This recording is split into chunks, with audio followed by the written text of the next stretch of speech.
Okay, magandang umaga po sa inyo lahat. Good morning po. Again, this morning ay patuloy po ang ating pagsamba, continually at corporate worship as we call it. Okay, so sa umagang ito, itutuloy ko po at I do believe that malapit na po matapos itong aking series about worship. Now we are in the topic of evolution of worship. Di po ba? So bago po yon, once again, tayo po lahat ay yumuko at manalangin. Heavenly Father, we thank you once again, O Lord God, for this blessing of life, a blessing of worship, a grace of strength, Lord God, na nanggagaling po sa iyo. Once again, with the intention of worship and receiving your blessings, your word this morning, habang kami po ay nakikinig, Lord, once again, gracing us, Lord, with the presence of your Spirit that will lead us to your word, the wisdom, the understanding, and the courage to apply all these lessons and learnings that we are about to receive this morning, O God. Ama, marami pong salamat. Hayaan mo pong maging pagpapala sa amin at kapurihan ng iyong pangalan ang lahat ng ito. Ito po ang aming dalangin sa pangalan po ng aming Panginoong Hesus. Amen. Okay, so in the evolution of worship, of course, yung era, big sabihin yung time before, bago po yung kautusan, in the time of the patriarchs, where not only the patriarchs, even go beyond that. Sa panahon po nila Abel, ni Noah, ni Abraham, ni Isaac, ni Jacob, ay nakita natin how that worship really works and how God really received the kind of worship then. Di po ba? And then, pumunta po tayo in the time of Moses, that we learned that there was sabi nga, a mobile worship center which I preached last time, ay yung po yung tinatawag nating tabernacle. Then of course, in the tabernacle, the Lord ay inaalayan siya ng mga hayop at nagwiwisik sila ng dugo, but there was a high priest then na ginagawa po niya yun. At sumulong pa po ako, di ba? Ay nakita natin last time that I preached, ay ang Diyos ay parang nagsawa siya sa mga hayop, dugo, toro, kambing, baka na dinadala. From his own mouth, he sent prophet Isaiah to tell these people of him, sabihan sila, ayoko niyan. Ibig sabihin, there was a time that the Lord hindi na talaga tinatanggap o kanyang tinatanggap ang pagsamba. Last time, ay nakita natin that worship, hindi lang po siya Sunday. It will always start in every day na gagawin mo. Halimbawa, ngayon, di hanggang magpapatuloy, wala pong araw na hindi sinasamba ang Diyos. That's why doon nilatag ng Diyos ang kanyang preference to accept every single worship, lalo na yung pong ganito, yung corporate. Sabi niya, 3 things that I will accept worship is first, the justice. Kailangan may katarungang umiiral sa iyong pagkatao, sa iyong mga ginagawa. Ibig sabihin, huwag kang magtatangi. Ibig sabihin, ika nga po ay kailangan umiral ang justice. Then mercy. So, beyond the justice, higit pa sa justice, sabi niya, ay bigyan mo ang isang tao ng isang bagay na hindi niya dinideserve. Sa justice kasi, binibigay yung kanyang deserve. Sa mercy, hindi. Nilalagpasan pa yon. Kung ang tao ay, sabi nga, ng alipusta sa iyo, ibigay mo yung pagpapatawad sa kanya at blessing. And then, of course, other than justice and mercy, the Lord prefer it to have humility. This is the operation of life in a whole week.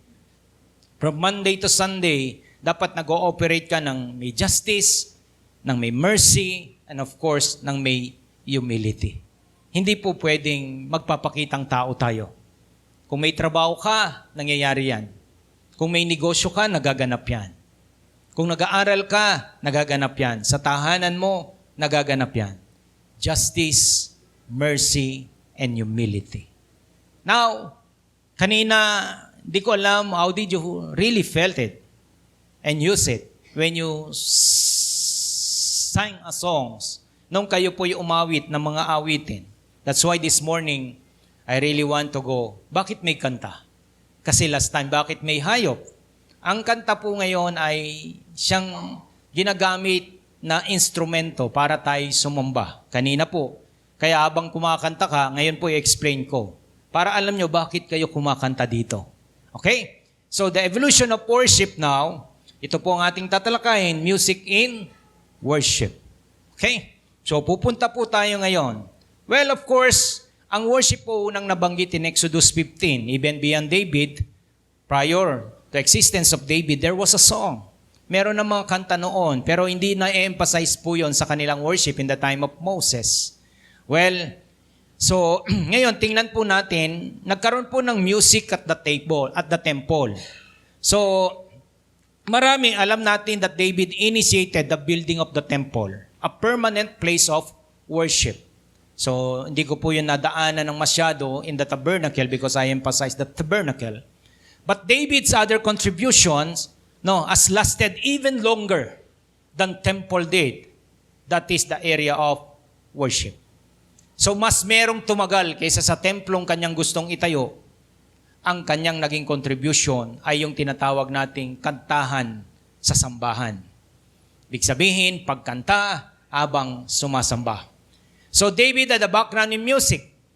As a shepherd, he played the lyre, yung lyra, a simple string instrument. He composed music and sang about God. Nagpapastul pa lang siya. Hindi pa siya hari, hindi pa siya prominent person in Israel. He was then using music as he do his words. Ibig sabihin, kaya siguro sa kanya talaga na-emphasize yung talagang pagsamba at pag-awit.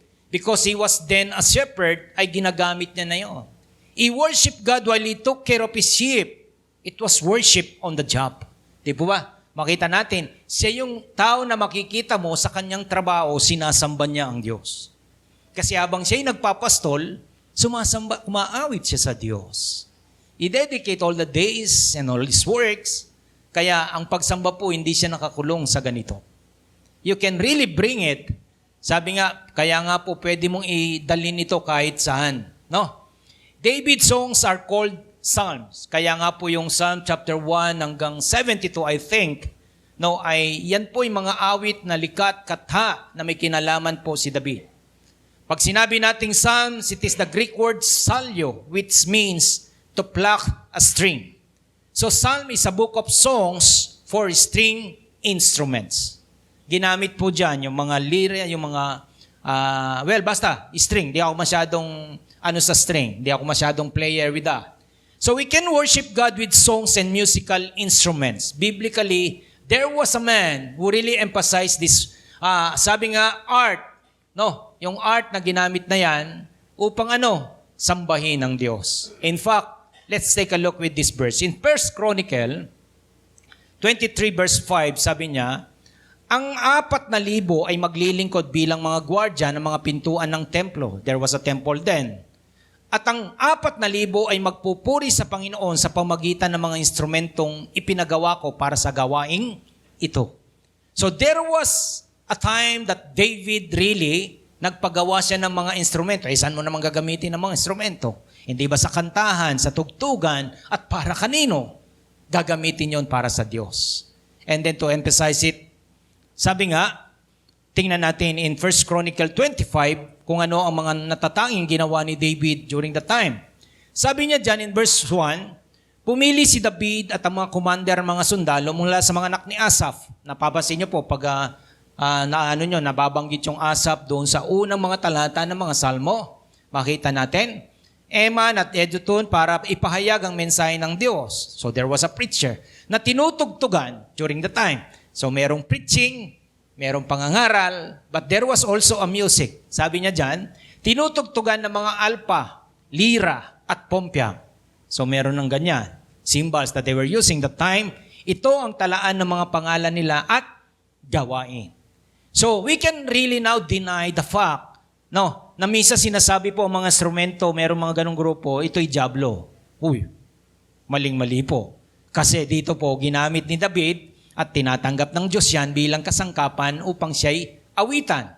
Then in verse 2, mula sa mga anak na lalaki ni Asaph, again, nandito na naman, sina Sakur, Ose, Netanya at Asarela, naglingkod sila sa ilalim ng pamamahala ng kanilang ama. Si Asaph ang nagpahayag ng mensahe ng Diyos kung ipinag-uutos ito ng hari. There was a preaching like this. In verse 3, mula sa mga anak na lalaki ni Jeduthun, sina Gedalia, Seri, Jesaiah, Simei, Asabiah, Mititiya, 6 na silang lahat. Naglingkod din sila sa ilalim ng pamamahala ng amang nilang si Jeduthun, na nagpahayag ng mensahe ng Diyos na tinugtugan ng alpa na may pasasalamat at papuri sa Panginoon. So there was praise and worship then, and there was a preaching. So mapapansin natin, bakit natin ito ginagawa? Di ba? So bakit ito ginagawa? Noon pa man talaga ginagawa na ito. So ngayon, naintindihan natin, kapag pala kami kumakanta, nagkakatipon, and there was a preaching then, and now, we have this preaching, big sabihin, kung anong ginagawa nila noon, ginagawa rin natin ngayon. So that is kaya lang may evolution na tinatawag. Kasi sila noon, wala naman silang PowerPoint. Di ba? At least ako ngayon, meron. At sila, wala silang MacBook. At least ako, meron. May camera pa dito, pwede mong mapanood sa 1 linggo uli, kung gusto mong i-repeat. No, in verse 4, mula sa mga anak na lalaki ni Eman, sina Bukia, Matanya, Uziel, Sebuel, Jeremiah, Anania, Anani, no, Eliata, Gidati, Romamti, Ezer, Josbekasya, sige na. In verse 5, silang lahat na anak ni Eman na propeta ng hari, pinarangalan siya na Diyos sa pamagitan ng pagbibigay sa kanya ng anak na lalaki, 3 anak na babae, ayon sa pinangako ng Diyos sa kanya. In verse 6, let's this. Ang lahat ng lalaking ito ay pinamalan ng kanilang ama sa pagtugtog nila ng mga pompyang, lira at alpa bilang paglilingkod sa bahay ng Diyos. So ibig sabihin, these people that were using, they are serving the Lord. Here, specifically. Kaya yung iba baka sabihin, ay tumutugtog at tutugtog na naman ako. Ang ibig sabihin nun, maglilingkod na naman ako sa Diyos. I will serve the Lord. Kaya meron po talaga natatanging may passion with the kinds of instrument, and then ngayon po sila ginagamit. Even then, kahit po noon, ginagamit po yan. Di po ba? Sabi niya dyan, sina Asaph, Jeduthun at Teman ay nasa ilalim ng pamamahala ng hari. Verse 7, sila at mga kamag-anak nila na 288, lahat ay mahusay na wath. At wath, emphasis, musikero para sa kanino? Para sa Panginoon. So even then, that music integrated and an instrument in worship. Dito, ang dami nilang praise and worship team, 288. Di ba? So, ganun nyo ba nararamdaman, mga team? When you touch all these instruments, you musicians, when you sing the songs here, are you really feeling this kind of spirit and atmosphere that you are serving the Lord in music? So, ganun po yun, paglilingkod sa Diyos. So, ang mga awit ay may iba't ibang uri. Di po ba? So, yung mga psalm, bakit po ginagamit? Parang kanina, are you feeling that, lalo na po yung lilim, di ba? Kanina, habang kinakanta yung lilim, parang ipakapakanta ko after my first point. Di ba? Mag-ready, hindi ko alam. Pero let's see. Alam niyo po ba, ang ilan sa mga kanta ay makasaysayan na nagpapaalala sa atin ng mga dakilang gawa ng Diyos sa paglikha, sa pagbibigay ng mga Israelita ng, sabi nga, lupain. Ang kanta nila ay galing sa kanilang karanasan, ina-attribute nila yung mga karanasan na yon mula sa Diyos. At why? Ginagawa nilang mga awit ang mga kanta na yon. It so happened that the Spirit of the Lord inspired them, touch them so that the songs, true experience that they had from the Lord ay maisulat nila na mistulang sulat ng Diyos, kaya ngayon ay nasa Biblia. Ang iba ay nagpapahayag ng pasasalamat o humingi ng tulong sa Diyos. May mga ganyang awit na kanilang kinakasangkapan, uri ng pagpapasalamat at paghingi ng tulong. Are you really aware with the songs that we are singing here? Talaga bang tinitingnan nyo, niraramdaman nyo, ginagamit nyo? Kasi ang kanta, habang kumakanta ka, ginagamit mong mismong salita na nanggagaling sa iyo na ina-attribute mo sa Diyos. Ganon ang ginawa nilang mga awit. Ang ilan ay nagpapahayag ng pagsamba, nagtatanong, at nagrereklamo sa Diyos tungkol sa pagdurusa. May mga ganong kanta. Ang kalooban ay mula sa dalamhati hanggang sa pag-asa, takot hanggang saya. Ang mga awit na ito ay maaaring nagsimula bilang mga pribadong panalangin. You can use song. They use it, a private prayer, ngunit maging mga panalangin kung saan ang lahat ng mga tao ay maaaring sumali. So ang mga tao ay naging kalahok sa mga awiting ito, saan? Sa pagsamba. That's why, mahalaga po na intindihan natin bakit ka kumakanta. Kaya sana dito habang ikaw ay kumakanta, hindi ka nanunood. Hindi mo tinitingnan kung ang katabi mo ay nagtataas ng kamay kasi sumasamba siya eh. Kung hindi man, kasi sumasamba pa rin siya. Kaya pagdating mo dito, pag kumanta ka, kanya-kanyang kantahan tayo sa Diyos. Nililid tayo ng isang mahusay na mga nganta dito at mahusay na manunugtog. For what? To really make a worship in the Lord. Ganun po, kasagrado yon. Ganun kasagrado ang pagpunta mo rito at kakanta ka. Bakit siya sagrado? Kasi wala namang tao na pag-aalayan mo ng mga awitin na yan. Anything that it is intended for the Lord, ang tawag dyan ay sagrado. Kaya sagrado yung mga awitin na yan. Kaya ginawa yan upang tayo ay magpahatid at maging instrumento yan ng mga damdamin, mga karanasan at gusto nating sabihin sa Diyos. That's why we sing all these songs nang paulit-ulit. Kaya sana po, pagpunta nyo rito, ganun ang daladala nyong pagkaintindi. Kaya hindi kayo parang patay dito kapag sinabi ng kanta tayo umindak.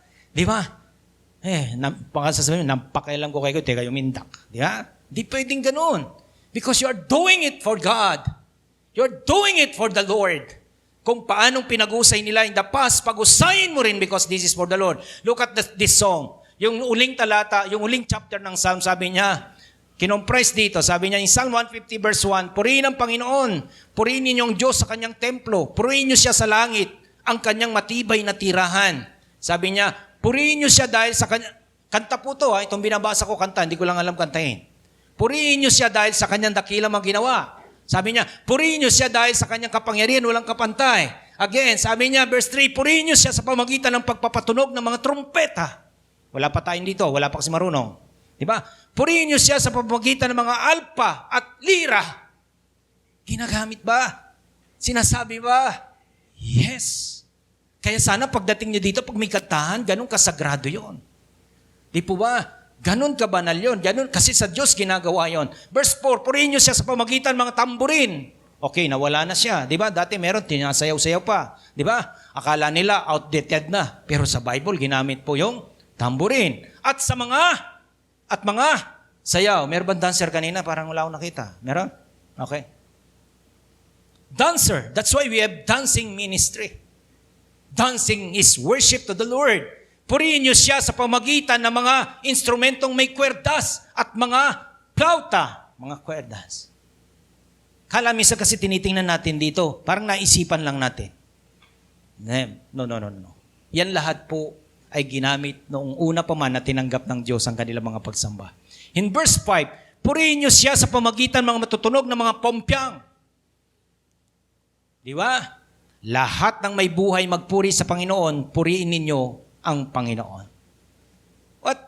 Anong sinasabi nito? Ang sabi dyan, it's about music in worship. So may kantahan talaga. So nakita nyo po yung evolution? Kay Abel, walang kantahan. Kay Noah, walang kantahan. Kay Abraham, Isaac, Jacob, hindi sila nagkakanta sa kanilang pagsamba, pero tinatanggap ng Diyos ang kanilang pagsamba.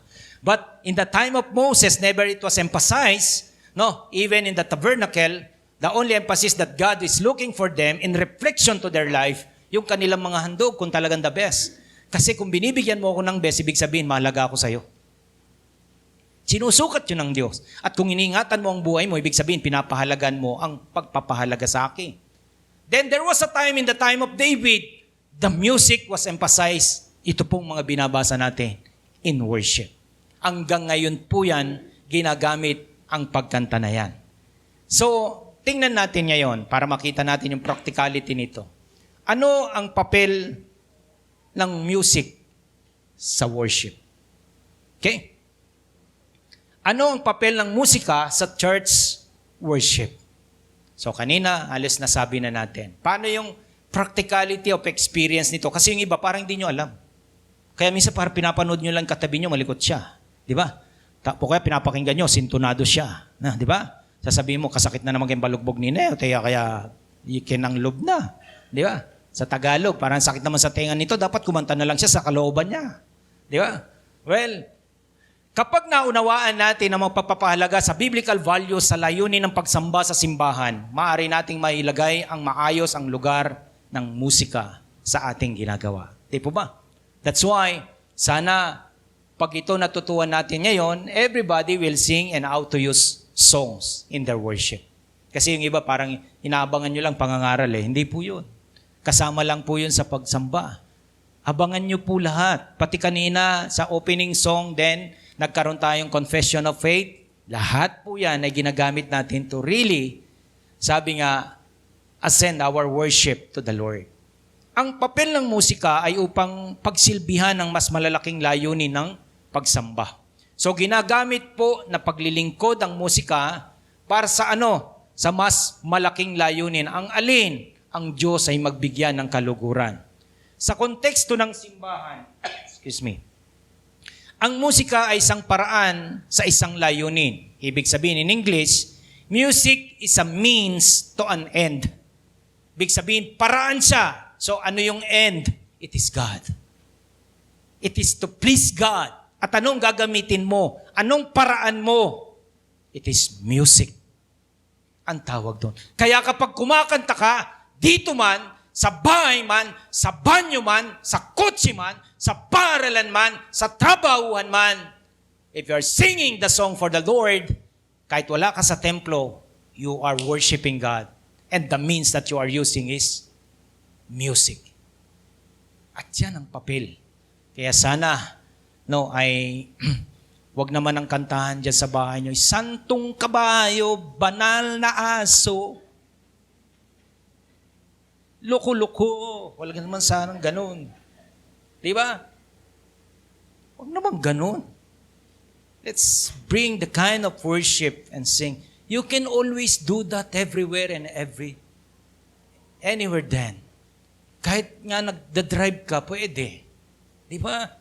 Yung iba, habang nagbibisikleta ka, pwede. Meron ka lang wireless na earphone, pwede.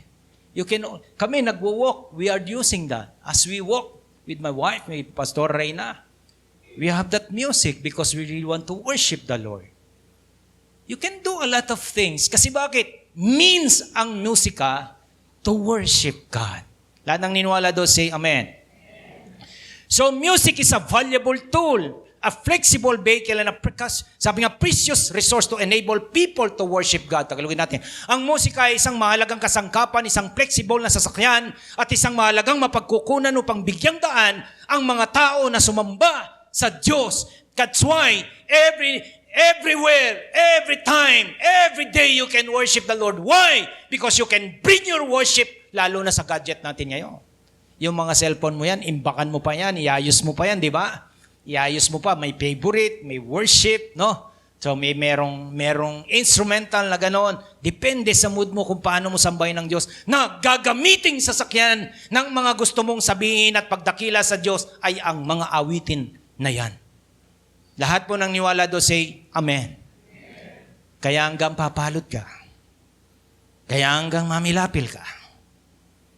Kaya hanggang magmakina ka. Pero wag naman sana linggo. Kasi meron tayong corporate. Pwede mong sambahin ng Diyos. Kaya sabihin mo sa katabi mo, now you know it. Di ba? Kaya Tagalog, balo mo na. Ay, Kapampangan pala ito.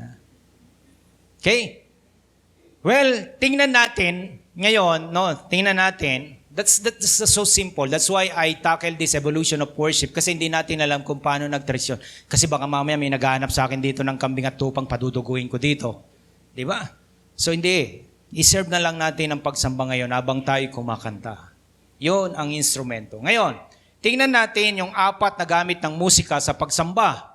Di po, ang musika, una, sa pagsamba ay makatutulong sa mga tao na makipag-ugnayan sa Diyos. By the way, bago po ito, balikan ko lang. Pastor, sasabihin ng iba, paano yan? Hindi ako mahilig kumanta. Kapag naman ikaw sumasamba, sa lahat ng gadget na yon, mamili ka ng pinakamahusay na manganganta. Tagalog, imported, marami dyan. Sintunado ako, pastor, pag sinabayan mo, no? Pagtsatsagaan talaga ni Lord yun. Kung ang puso mo ay merong justice, merong mercy, at merong humility, ibaloktutin mo ng tono, pwedeng-pwede yan. Kaya wala kang lusot dyan. Diba? Kayang-kayang tanggapin ng Diyos yan. As far as the lives of this one who sing these songs, really an offering of life ay maayos, pwedeng-pwedeng tanggapin yan ng Diyos. So can we worship the Lord everywhere? Yes. Kaya sana maging gawi po natin ang ganitong pagsamba. Ang musika, una, sa pagsamba ay makatutulong sa mga tao na makipag-ugnayan sa Diyos. So again, ang musika pala sa madalit salita ay ginagamit na communication nito sa Diyos. Sabi sa Awit 73 verse 28, ang pagiging malapit sa Diyos ay aking kabutihan. You can always be a good person by being close to the Lord. And one thing that God can really use and appreciate and accept for you to become close to Him, ano yun? Ang kumanta ka sa Kanya. Gumamit ka ng pagkanta. Pwede kang maging malapit sa Diyos. So, ibig sabihin pala, Pastor, pag ako'y manganganta ng mga gospel, my life is getting nearer to God? Yes. Dahil ang pagiging malapit sa Diyos, yun lang ang talagang magpapabuti sa atin. So, ang musika ay may natatanging kakayahan, no, na kumonekta ng malalim sa kaluluwa ng tao at sa Diyos. Meron yan. Alam niyo po ba, kaya kahit sama-sama, nagagamit po yan. Alam niyo po ba, ay kung makikita po natin, daling ko lang muna sa negative, gaano ka-powerful ang music, no? Huwag muna doon sa positive. Alam niyo po ba, kung man po ay, na-research ko lang to, hindi ko naman masyadong kilala, si Rebecca Black. At ang natatanging kanta na meron siya, The Word is Ending. Huwag niyo na munang pakinggan, no? Sasabihin ko lang. Hindi ko naman ito nire-recommenda. At alam niyo po ba, this was released in 1933. Also known, sabi nga known as the Hungarian Suicide Song. No, sabi niya, and with good reason. Hungarian Suicide Song. Alam niyo po ba, nang kinanta at kinakanta ang kantang to, tingnan niyo kung gaano ka-powerful ang kanta, negatively, ito po nga niyang effect. Consequently, sabi niya, several press reports claim that more than 100 people killed themselves after listening to this song. Ganun kakapangyarihan ng kanta. Mahigit 100 tao ang nagpakamatay pagkatapos nilang pinakinggan. Kaya huwag niyong papakinggan. Ibig sabihin, kanta pa lang nagagamit na talaga. Siguro, medyo i-modern natin. Did you heard yung kantang ni Frank Sinatra? Baka yung iba, paborito nyo pa. My Way. Di ba? Yung My Way. Sino bang pwedeng kumanta para sa akin? No? Di ba? Did you hear that? Alam nyo ba ilang mga nagpakamatay after they sang that song? Pagkatapos nilang inawit yun, ang dami rin nagpakamatay. What I am now emphasizing is the power of music. Yung kapangyarihan sa gospel, music naman, so gandal natin, ang musika ay isang kahanga-hanga. When we talk about, kaya mag-ingat kayo sa inyong mga kanta. Di po ba? Mag-ingat kayo kasi may dala silang mensahe at may dala silang pag-uudyok. Di po ba? May dala silang talagang, yung ibang kanta, may dalang espiritu para magpakamatay ka. Dito, merong banal na espiritu, ang gospel, para mabuhay ka. Kaya, ang musika ay isang kahanga-hanga at makapangyarihang paraan ng komunikasyon at pagpapahayag sa Diyos.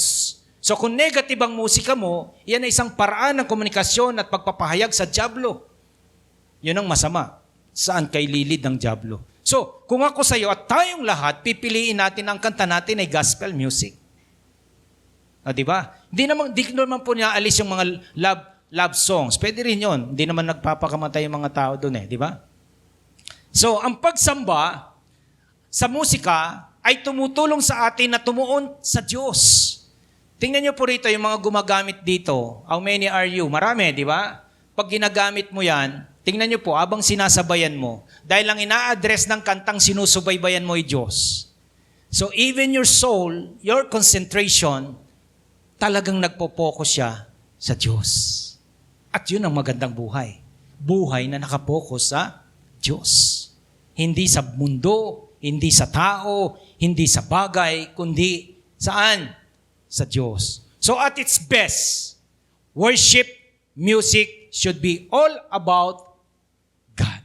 At its best. Kaya kung gusto mo ng best worship, gumamit ka ng music for God. Kaya yung mga tunog nyo dyan, sa inyong mga cellphone, sa inyong mga iPad, kung meron pa, no? Siguro wala na CD ngayon, no? Di ba? Mabala na, wala na yun. Di ba? Talaga mga download na lang yan. A lot of music. Every day. Anumang oras na meron kang panahon para sambay ng Diyos, saan mang lugar kung may pagkakataon ka, you can always do your worship and commune your soul. Connect your soul with God. Anong gagamitin mo? Kanta na pinatutungkulan lamang ay ang Diyos. And that's good for your life. Good for my life. Lahat ng niniwala doon, say, Amen. Pangalawa, kaya andalain ko po ng biyaya at pagpapala. Pagkatapos nating marinig ito, magbago nawa sana. Suriin niyo po yung mga kanta nyo. Noon po kami mga lasenggo pa. No? Alam niyo ba ang gusto namin? Hotel California. I can't beat the beast, sana. Di ba? Hindi ko matatalo ang Diablo, sabi niya doon. At alam niyo ba ang makasaysayang awitin noon? Ginamit po yon sa pagsamba kay Satanas there in Hotel California. Kaya ingat-ingatan niyo po. Di ba? Okay? Maging yung kay yung si Boyman Rhapsody, no? I want to break free. Sabi niya, di ba? Ba, marunong pala ako ng ganon. Di ba? Grabe, napapanood ko minsan even then we use that. Parang pagsabog kami noon, pag durog na durog kami, gusto namin yung mga kanta na yan, parang pinatataas niya yung tama namin. Ganun kalakas ang kanta, di ba? Kaya nga nun, nakakita kayo sa daan, nagdadala ng kaset, ibig sabihin, mga adik yun. Ayaw nilang bumaba ang tama nila. Kasi bakit? Pinapataas ng kanta ni Led Zeppelin, ano pa ba yung dati kong nakalimutan ko na, yung mga Scorpion Nights, mga ganon, di ba? Pinapataas, ayaw bumaba yung tama nila. Kasi bakit? Kaya dala-dala ng music habang kumakanta sila sa mga music na yon, nagtitrip sila. Kaya ikaw, habang kumakanta ka ng gospel, pinagtitripan mo ang Diyos. Let's do it in positive way today because we're Christians. Let's change as we worship. So ngayon, di ba? Pwede ko namang i-apply sa inyo. Habang naglalaba pala ako, pwede akong magsimba. Huwag naman paglinggo ka maglaba. Di ba? Huwag naman paglinggo. So habang naglalaba ka, kantahin mo yung kanta ni ate po na minsan naririnig mo, no? Yung The Power of Love. Yan, gantahin mo yan. No, di ba? Habang nagpapaala ka, no, isaksak mo yung earphone mo dyan. Sige, masaya ka. Hindi mo alam, natatapos mong napakaganda yung gawain mo. I tell you, this is a lot of art in music, in using music to what? To worship God. Marami. Araw-araw pwede? Yes. Pwede, araw-araw. Pangalawa, ano po ang gamit na music? Then we can use that music. Ang musika sa pagsamba ay nagbibigay sa atin ng mga salita at kilos upang ipahayag ang papuri at pagsamba sa Diyos. Ang sabi po sa Psalm 92 verse 1, ang magpasalamat kay Yahweh ay mabuting bagay, umawit na lagi, purihin ang ngalang kataas-taasan. Sabi niya sa awit, giving thanks to the Lord is a good thing, mabuting bagay, umawit na laging papuri, sabi, purihin ang ngalang kataas-taasan. Verse 2, pag-ibig niyang wagas ay dapat ihayag. Nasa music po kasi yan eh. Kung bukang liwayway pagsapit ng gabi, ang katapatan niya ay hiyag din naman. Ibig sabihin, you can always choose an hour of the day to really use music and address the goodness of the Lord through that music. Halimbawa, gusto mo sa linyang ito, ganito po yan ang practicality niyan. Gusto mo ang ganitong linya kasi may nangyari sa yung ganitong, maghanap ka ng kantang gano'n. Kasi gagamitin mong kanta na yon addressing what you really want to address to the Lord as you sing that kind of song. Hanap ka ng ganong kanta. Kaya, nagtitipo ng mga believers, Christians, tayo, lahat ng Christians dito, say amen, para sa pagsamba. Nakikipag-ugnayan tayo sa Diyos sa pamagitan ng pag-awit. Kanina bang kumakanta ka, di po ba, mistulang pag ginamit mo yung kinakausap mo ang Diyos? Mamaya nga, sampulan natin yung lilim, tingnan natin. Di ba? Sampulan natin after my first point of music. Di ba? Pag tingnan natin yung application natin. Sabi niya dyan, kapag nagtitipon tayo ng mga believers para sa pagsamba, nakikipag-ugnayan tayo sa Diyos sa pamagitan ng pag-awit, pagpalakpak, pagyuko, pag-aangat ng mga kamay at iba pang mga aksyong biblikal na kadalasang pinangungunahan ng what? Musika. Ganun pala. Kapag pala nagtaas ako ng kamay, kapag pala umindak ako ng ganon, that's my worship to the Lord. Kaya hindi ka dapat nanonood lang. You participate your best. You give your best participation. So music encourages our brothers and sisters when we sing the truths of God. Ito yung motivation at nagiging kalakasan mo when you use that words, that music.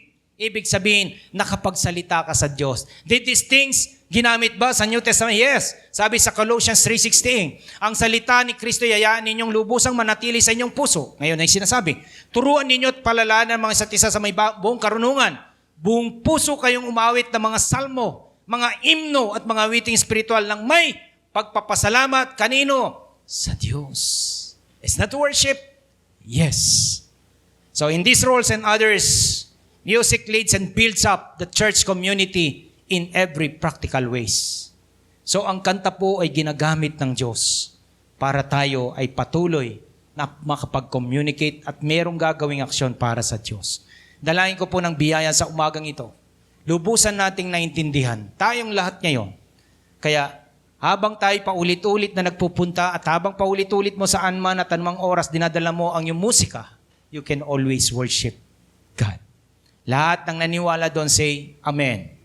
Dalangin ko po ng biyaya at pagpapala, yan ay inyo pong magawa. Pangatlo, ang musika ay parehong nagpapahayag at nakakaapekto sa ating mga damdamin upang tayo ay mas mapalapit sa Diyos.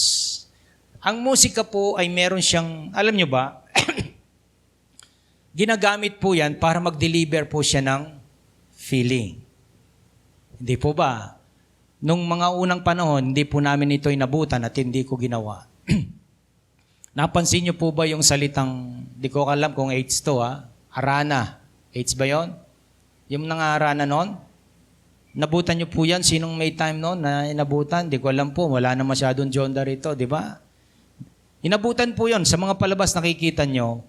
Kaya po sila gumagamit ng mga kanta, tarana, during that time, yung isang nanliligaw at may gusto sa isang dalaga, magyayaya siya ng mabuting at magaling na manganta at manunugtog, isasama niya yon sa tapat ng kanilang bahay, no? At kakanta sa laso doon na nakadress doon sa bintana, pag sumungaw siya, no? Alam niyo po ba, anong gagawin? Kakantahin po yung, kahit hindi pa sumusungaw, kinakanta yon. Yung kanta, nagdadala ng kanyang damdamin papunta sa magandang dalaga. You understand? Ibig sabihin, kaya pumipili sila ng mga kanta noon na nag-a-address ng kagandahan, kabutihan at ng kanyang pagmamahal sa napakagandang dalaga na dudungaw sa kanyang bintana. Anong instrumentong ginagamit niya para iparating ang kanyang pakiramdam? Kanta. Same with God. So in worship, one role of music is to help express emotion. It's two-way exchange of feelings. We can experience the emotion of God. Nang sabi sa 31:3, nung unang Panginoon ay napakita sa mga salita at nagsabi, niibig ko kayo ng walang hanggan pag-ibig. Sa kagandahang loob ko, pinalapit ko kayo sa akin. Then we can really exchange that. And we can express our emotion from man to God. Sabi ng Psalm 18 verse 1, I love you, O Lord, and you are my strength. Anong ginagamit mo? Psalm yan. Kanta yan. What expression are you really releasing? This is the expression of your feeling. You really wanted to deliver to God with, sabi nga, statement na nandyan sa mga kanta natin. And we can express our emotion from man to God na sinasabi po dyan. So dito makikita natin, mga kapatid, your mood. Kaya nga po mapapansin natin, music can also change or shape our emotional state, can affect your mood. Isa pa pong maganda, sabi nila, ang kanta raw, nagpapabago yan ng, di ko alam sa Tagalog ang mood. Basta, alam nyo naman yan. Di ba? Kahit di natin Tagalogin na nakakaintindihan tayo ngayon. Di ba? Ano yung mood? Ito yung minsan masungit ka, minsan mabait ka. Yung sa tawag na kanto, minsan may topak ka. O, di ba? Minsan ay may, kabayitan ka. Di ba? Ang tawag dyan sa mga salita natin, ang tawag dyan ay mood. Ngayon, ang kanta raw, nagdadala yan sa isang mood, depende sa kanta mo. Depende sa kanta mo. Kaya kanina, yung iba nagpapakamatay kasi yun ang dala ng mood ng kanta. Yung iba naman talagang nababago, nagiging mabait kasi nagdadala ng pagiging mabait yung kanta niya.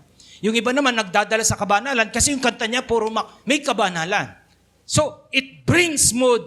Sabi nga sa iyo, it changes the emotional state of a person. Ganyan ang power, kaya ginagamit siya dito. Maaaring palitan niya ng kabanalan, ng mga kabutihan, ng mga nasa kalooban natin. So, your mood will impact the openness of your spirit. So, music connects with us at deeply emotional level. That's why ganyan po ginagamit ang tinatawag nating musika. So, ngayon, in the last, dalahin ko po ng pagpapalat biyaya. Ito po technique, bago po yung last. Wag mo dalhin sa pangapat. Huli na yan. Kaya po sa bahay, kapag may masungit, buksan mong malakas yung Hallelujah, Lord. Di ba? Pagating buisit, patugtugan mong maganakang kanta. Pag may nagbubugnot sa bahay, patunogin mo ng may mabuting awitin. Banal na awitin. Tingnan natin. Kasi bakit? Would you imagine every single word, pare-pareho niyong naririnig ang kabanalan ng Diyos sa mga awit na nilalargan niyo dyan sa tahanan niyo, sa place of works niyo? What will happen? Pangapat, etong mangyayari. Ang musika ay tumutulong sa pagkakaisa, pag-iikayat at pagbibigay inspirasyon sa katawan ni Kristo. Kung kayo'y nasa bahay, mananampalataya. Sabi niya dyan, pinararangalan natin ang Diyos kapag iniaalok natin sa Kanyang ating pinakamahusay na paghahanda sa musika. Kalagayan ng puso at positibong espiritu na nakatutok kay Jesus habang naglilingkod tayo. Kanino? Habang naglilingkod tayo sa Kanya, sa abot ng ating makakaya, kasama ang ating makakayan sa musika. Kaya mga kapatid, ang musika sa simbahan ay dapat tumulong sa atin sa apat na bagay. Ang makapiling ang Diyos. Kapag merong pagkanta sa Diyos, merong nangyayaring, sabi nga po, may nangyayari na makapiling natin ang Diyos to be with God. And then, kapag tayo kumakanta, may nangyayari, we are hearing from God. Makinig mula sa Diyos. And then, we are blessing the Lord when we sing the song. Pinagpapala natin ang Panginoon. Blessing the Lord. Di ba, minsan may kanta tayo, bless the Lord, oh my soul. Pasensya na kayo, hindi ako singer talaga eh. Mamaya, babawi ako doon sa singer natin. Blessing the Lord. When we sing, we are blessing the Lord. Dapat ganyan nyo po sana maintindihan. Dapat dito pag nagtatas tayo ng kamay because you are feeling it. Kaya hindi dapat talaga inutusan eh. Alam nyo ba, hindi inutusan. It is a power by the Lord na ginagawa mo yon. And then of course, maging pagpapala sa isa't isa. You're going to be a blessing to one another. At ang tawag po dyan ay worship. Laktawin ko na po. Hindi ko nadadaanan ng sinagoga, haba ako. Let me go to conclusion. Okay? Punta ka anak, doon sa musika ay kasangkapan for worship. Okay? I think that is fifth to the last slide. Yan. Sinagoga ay kasangkapan sa worship. Sa panahon man ng giyera, sa panahon ng kalayaan, at sa panahon ng pagkabihag, kasi hindi ko na po nadaanan yung sinagog. Sa sinagog naman po, nung nawala ang temple at ginera sila, ang ginamit po nila ay maliit na mga lugar na tawag nila ay sinagoga. Pumupunta sila doon, nagpupuri at nakikinig ng salita ng Diyos. Let me conclude with this. Napansin natin, gumagawa ang Diyos ng paraan para makasamba ang tao. The Lord is doing a ways para ang tao ay makasamba. Pansinin natin, sa anumang pong panahon, hindi pinatigil ng anumang panahon ng pagsamba. Kaya wag mo itong itigil. Sa unang panahon ng mga patriarchs, and beyond the patriarchs, panahon nila Moses, panahon ni David, panahon ni Jesus, mga lumang panahon hanggang sa makabagong panahon. Hindi pinigil ang anumang panahon ng pagsamba. Huwag mo itong itigil.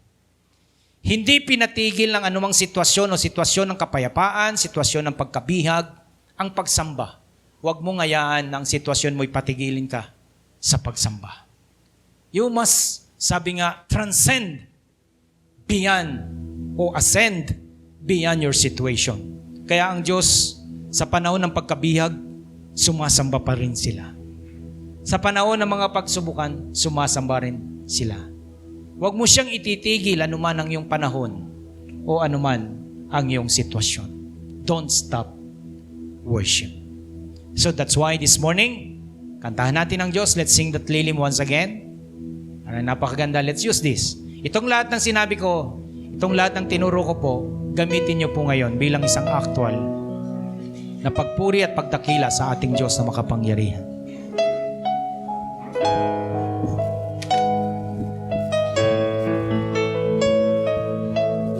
So God, hallelujah, Lord.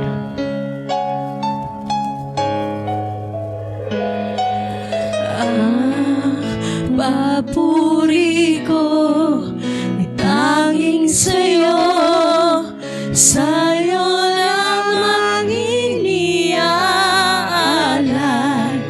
O Panginoon, ang puso ko sa'yo magpakailanman. Ang papuri ko ay tanging sa'yo, sa'yo lamang iniaalay, O Panginoon, ang puso ko sa'yo magpakailanman. Mananatili sa iyong lilim at sasambahin ka sa dakong lihim. Mananatili sa iyong lilim na masumpungan ka sa dakong lihim. Mananatili sa iyong lilim at sasambahin ka sa dakong lihim. Mananatili sa iyong lilim nang masumpungan ka sa dakong lihim. Papuri ko ay tanging Sa'yo, sa'yo lamang iniaalay, O Panginoon, ang puso ko sa'yo magpakailanman. Ang papuri ko ay tanging sa'yo, sa'yo lamang iniaalay, O Panginoon, ang puso ko sa'yo magpakailanman. Mananatili sa iyong lilim. Yes, O God, sa dakong lihim. Mananatili sa iyong lilim nang masumpungan ka sa dakong lihim. Now, Lord, that we understand worship through music. Hayaan mo po, Diyos, as we do this commitment today, Lord, not just in this place, but in some other places where your people, your children's, na nagpupunta, O Diyos. Then as we decide, Lord, every now and then, to really worship you in the place of school, works, home, maging sa amin man pong paglalakad kung saan, when we open our music, and we use our music to address your goodness, to give our thanksgiving and praises because of your goodness and mercy and grace sa aming mga buhay. Now we understand, Lord, habang ito po'y ginagawa namin, inaabangan mo, hinihintay mo, niraramdam mo, Diyos, ang mga gusto namin. Kaya Lord, salamat po minsan pa sa kaunawaan sa umagang ito. Hayaan mo po, Diyos, mahalin namin ang pag-awit sa iyo. Mahalin namin at tangkilikin ang masadyang awit lamang para sa iyo. Dahil ang kaparaanan ay pagkanta at ang dulo nito ay ikaw. Ikaw na aming sinasamba. Taglayin po namin sa umaga ang espiritu ng pagsamba, pagdakila, not just in this place, not just this day, but every day, Lord, sasambahin ka namin. Salamat po, Diyos. Salamat po sa iyo pong lahat ng papuri, pasalamat, pagdakila. Ito pong aming dalangin sa pangalan po ng aming Panginoong Hesus. Amen.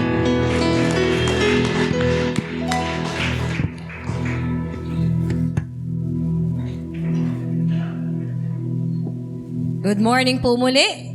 Sa bawat isa, dadako na po tayo sa pagbibigay. Sabi nga po, ito po yung sa pagsamba po natin ay kasama po talaga yung pagbibigay. Amen? Tunay nga sa umagang ito, handa na po natin ang ating tithes and offering at tayo po ay tumayo. Tayo po ay magpasalamat sa ating Diyos, sa kanyang kabutihan, sa bawat buhay po natin. Thank you, Lord. Diyos na buhay, Diyos na dakila, Diyos na walang kapantay, Hari na mga hari. Thank you, Jesus, sa biyaya o Panginoon sa bawat isa. Lord, minsan pa, salamat po, Panginoon, sa iyong mga salita na aming narinig sa umagang ito.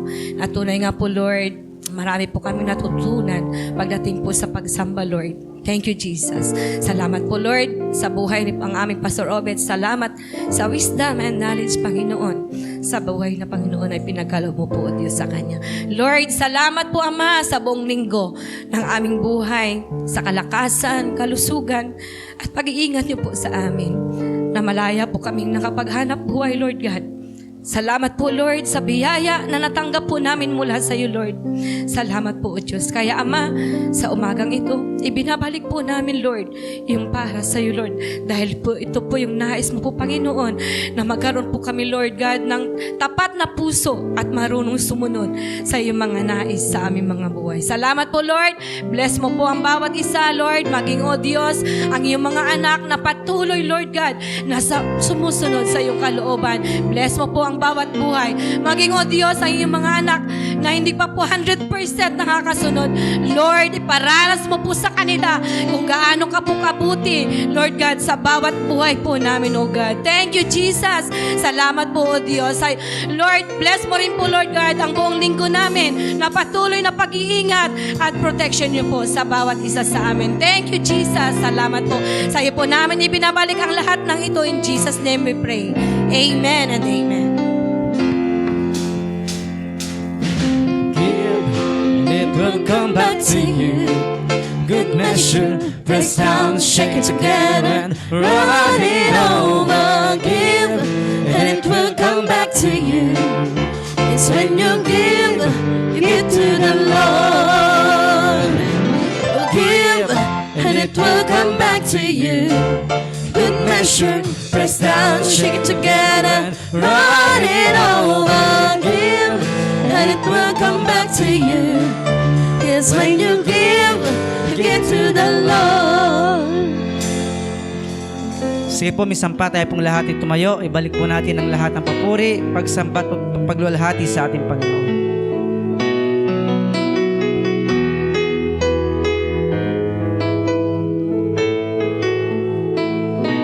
Sa'yo ibinabalik ang lahat na papuri at pagdakilaan ang pagluwalhati pagkat ikaw ay karapat na